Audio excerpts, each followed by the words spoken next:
نحمدہ و نصلی علی رسول النبی الکریم والحمد للہ رب العالمین۔ السلام علیکم ورحمۃ اللہ وبرکاتہ۔ آج ہم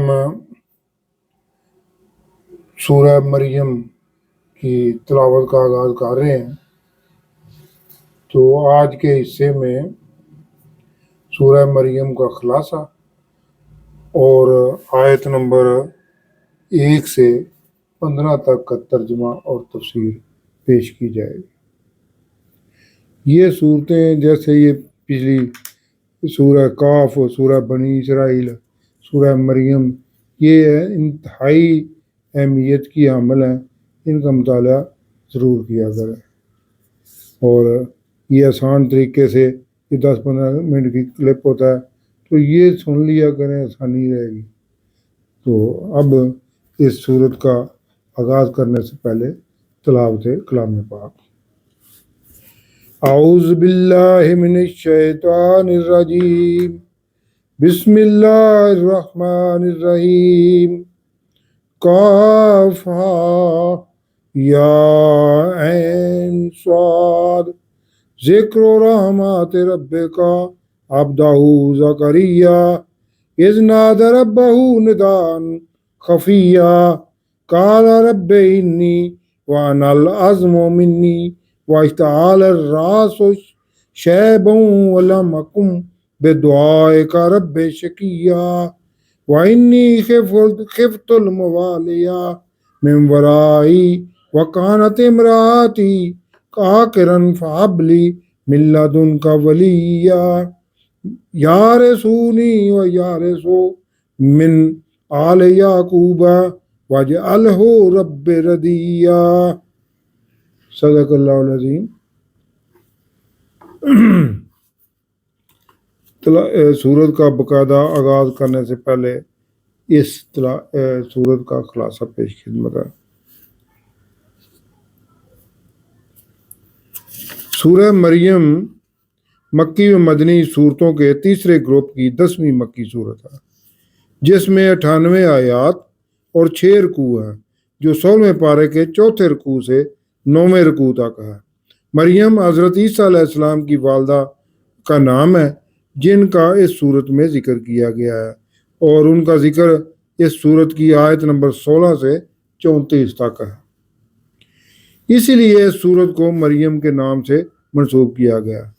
نبوت کے 5ویں سال کفار مکہ کے مظالم سے تنگ آئے ہوئے مسلمانوں کو حبشہ کی طرف ہجرت کا حکم دیا گیا، جس میں 70 مسلمان حضرت جعفر طیار رضی اللہ عنہ کی سربراہی میں حبشہ روانہ ہوئے۔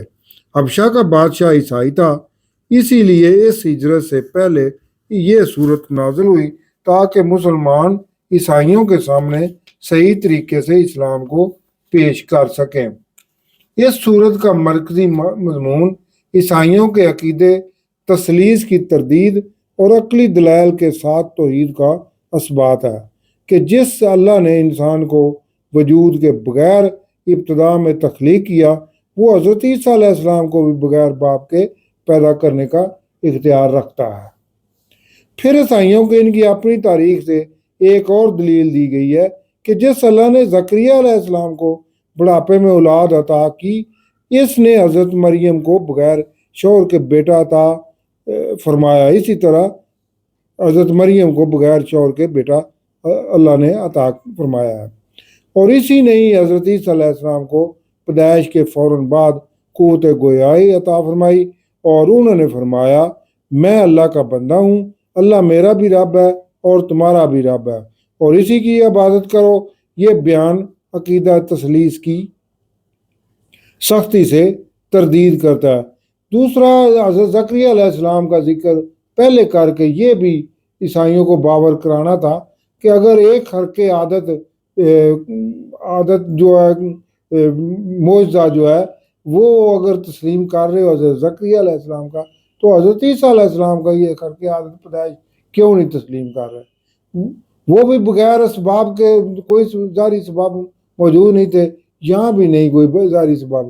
تو اس میں حضرت عیسیٰ علیہ السلام کو بیٹا اللہ کا گرداننا یہ کون سا عقل مندی کا کام ہے؟ اللہ تو پیدا کرنے والا ہے، خالق ہے۔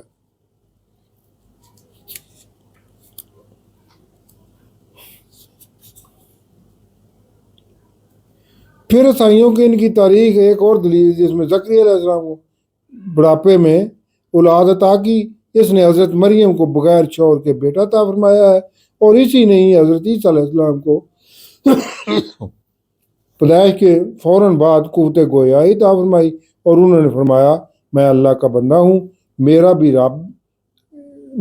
رب اللہ ہے اور تمہارا بھی رب ہے اللہ، اور اسی کی عبادت کرو۔ یہ بیان عقیدہ تثلیث کی سختی سے تردید کرتا ہے، اور اللہ سے اولاد منسوخ کرنے والوں کو سختی سے خبردار کرتا ہے۔ اس سلسلے میں اللہ نے اپنے غیظ و غضب کا اظہار کیا ہے۔ اس کے علاوہ کفار مکہ کو ابراہیم علیہ السلام کی توحید پرستی کا تفصیلی واقعہ بیان کر کے سمجھایا گیا ہے۔ تم بھی حضور اکرم صلی اللہ علیہ وسلم کے ویسے ہی دشمن ہو جیسے ابراہیم علیہ السلام کی قوم ان کی دشمن تھی، جن کا انجام ابراہیم علیہ السلام کی کامیابی اور غلبے کی صورت میں ہی ہوا تھا۔ اسی طرح تمہاری اے کفار مکہ ہر تدبیر اور دشمنی کے باوجود غلبہ اور تسلط موجودہ مسلمانوں ہی کو ملے گا، اور تم افسوس کرتے ہی رہ جاؤ گے۔ مزید مہاجرین حبشہ کو یہ بشارت دی گئی ہے کہ جیسے ابراہیم علیہ السلام ہجرت کر کے کامیاب ہوئے، اسی طرح تمہارا انجام بھی کامیابی کی صورت میں ہی ہوگا۔ یہ بھی باور کرایا گیا ہے کہ حضور اکرم صلی اللہ علیہ وآلہ وسلم ابراہیم علیہ السلام کی طرح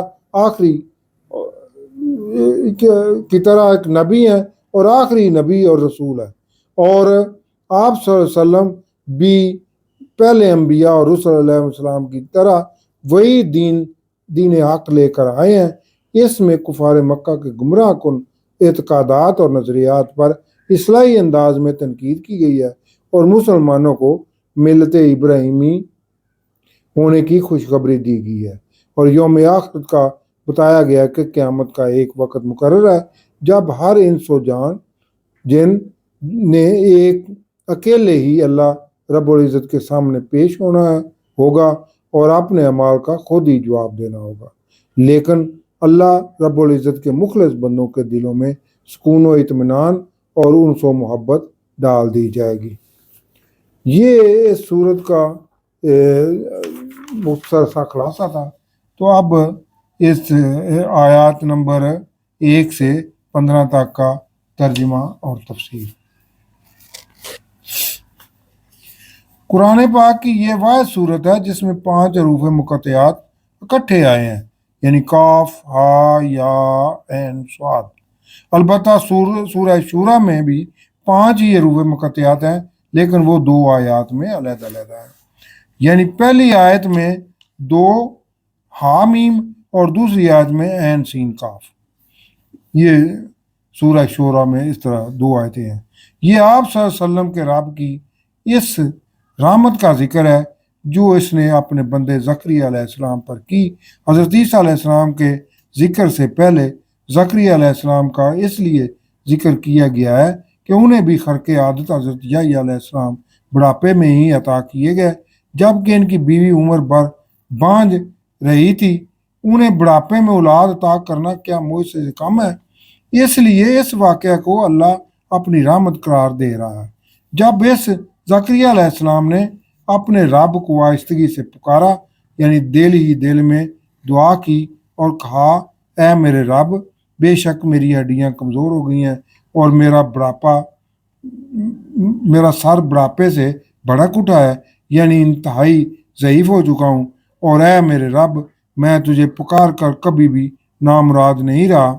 میری ہر دعا تو نے قبول فرمائی ہے، اور اگر تو چاہے تو ناممکن کو ممکن بھی بنا سکتا ہے، اور مجھے اپنے بعد قرابت داروں سے اندیشہ ہے اور میری بیوی بانجھ ہے، تو مجھے ایک والی عطا کر جو میری نبوت کی میراث سنبھال سکے، تاکہ ایسا نہ ہو کہ میری نسل سے نبوت کا خاتمہ ہی ہو جائے اور میرے ہی قرابت دار گمراہی میں پڑ جائیں۔ جو میرا نبوت کا وارث ہو، یعنی جو حضرت زکریا نے دعا کی، یعنی میرا نبوت کا وارث مجھے عطا کر، اور اے میرے رب اسے اپنا پسندیدہ کرنا، یعنی اسے بھی نبوت عطا کرنا جو میری اور آل یعقوب کی مقدس میراث نبوت کو سنبھال سکے۔ اے زکریا علیہ السلام، تیری دعا قبول ہوئی۔ ہم تجھے بشارت دیتے ہیں ایک لڑکے کی جس کا نام یحییٰ ہوگا۔ ہم نے اس سے پہلے اس نام کا کوئی نہیں مبعوث کیا۔ اس زکریا علیہ السلام نے کہا، اے میرے رب، میرے لڑکا کیسے ہوگا؟ میری بیوی تو بانجھ ہے اور میں بڑھاپے سے سوکھ جانے کی حالت کو پہنچ چکا ہوں، یعنی میرا مادہ تولید تو خشک ہو چکا ہے۔ اللہ نے فرمایا، ایسا ہی ہے، تمہارے رب نے فرمایا ہے کہ یہ میرے لیے آسان ہے، اور تمہیں بھی میں نے اس وقت بنایا تھا جب تم کچھ بھی نہیں تھے، یعنی اللہ ہی نے عدم سے ہر چیز کو وجود بخشا ہے، تو اب یہ اللہ کے لیے کون سا مشکل ہے۔ زکریا علیہ السلام نے عرض کی، اے میرے رب، مجھے کوئی نشانی دے۔ فرمایا، تیرے لیے نشانی یہ ہے کہ تم 3 راتیں لوگوں سے گفتگو نہیں کر سکو گے، یعنی زکریا علیہ السلام کی قوت گویائی ختم کر دی گئی۔ پھر وہ محراب یعنی مقام عبادت سے باہر نکل کر اپنی قوم کی طرف آئے اور انہیں اشارے سے سمجھایا کہ اللہ نے ایک بہت عام فیصلہ کیا ہے کہ مجھے نبوت کا وارث ملنے والا ہے، اس لیے تم صبح و شام اللہ کی تسبیح کرتے رہو۔ حضرت یحییٰ علیہ السلام کی ولادت کے بعد انہیں کہا جا رہا ہے کہ اے یحییٰ علیہ السلام، کتاب تورات اور زبور کو مضبوط تھام لو کہ اس میں مندرج احکامات کی سختی سے پیروی کرو۔ اور ہم نے اسے بچپن میں یعنی یحییٰ علیہ السلام کو بچپن میں ہی حکمت اور دانائی عطا کر دی، اور ہماری طرف سے محبت اور پاکیزگی بھی انہیں عطا کی گئی، اور وہ بہت ہی متقی تھے اور اپنے والدین سے اچھا سلوک کرنے والے تھے اور جابر اور نافرمان نہ تھے، یعنی یہ یحییٰ علیہ السلام کے بارے میں فرمایا جا رہا ہے۔ اور سلامتی ہے اس دن پر جس دن وہ پیدا ہوئے اور جس دن وفات پائیں گے اور جس دن زندہ کر کے اٹھائے جائیں گے۔ صدق اللہ العظیم۔